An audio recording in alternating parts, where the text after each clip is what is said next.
So if you want to get value for money and you want to get a good aesthetic appearance with good protection, conduct a proper investigation, understand the conditions, fix up the walls properly, get the surface preparation done before you spend the money to apply a fresh coat of paint.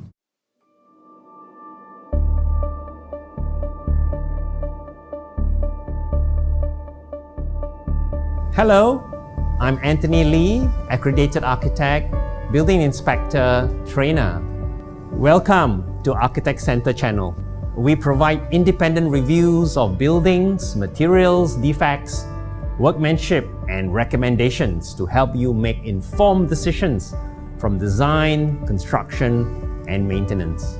Property developers, consultants, contractors, building owners, property managers, well, in fact, anyone with a roof over their heads, we invite you to subscribe and follow us. In this episode, we will be focusing at repainting on the external walls of a stratified high-rise building, for example, condominiums, and the common property. Repainting is more than a new coat of paint, and it's never about repainting over an existing older layer. Now let's break down the reasons why you should repaint and how you should repaint it so that you can get a few tips when you plan to carry out your own repainting works in your property.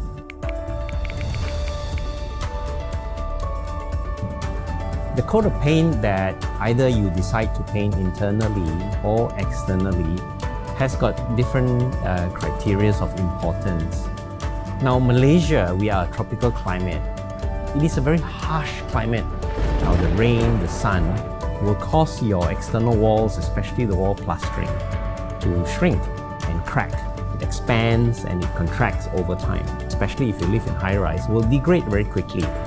So the importance of repainting is actually to preserve and protect that quality of your building facade.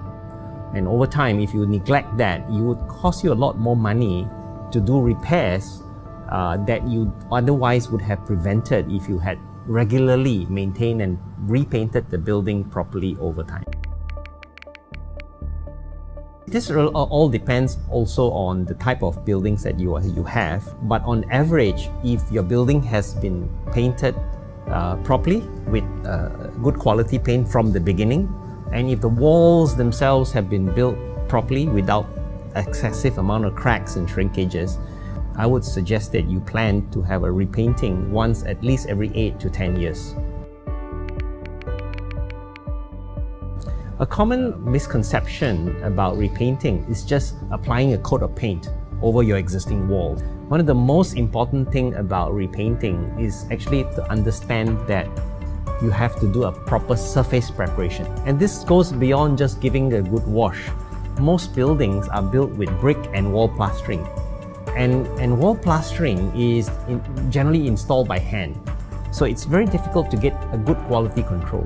So you need to address these shortcomings as far as the base is concerned before you apply the paint.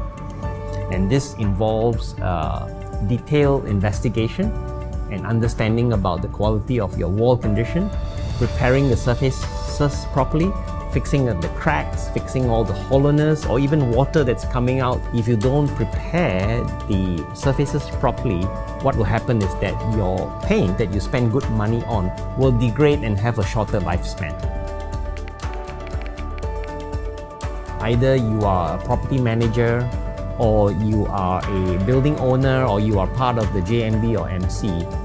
When you take possession of your property from the beginning, especially during the defect liability period, it's important to understand whether the building has got any signs of premature discoloration of the building. And this you can see, with white streaks, cracks and marks and dark streaks and things like that.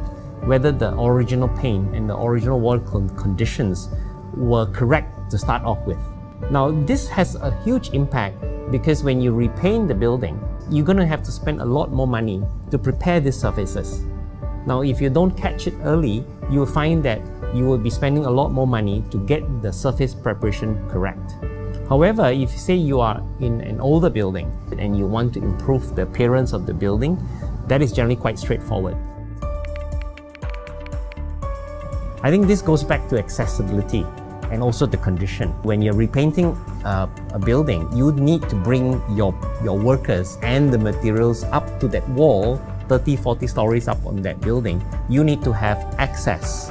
The cheapest access and the most safe and reliable access is to use gondolas. Some building, because of the design, original design, you have to get access using scaffoldings. And scaffoldings are very expensive and dangerous.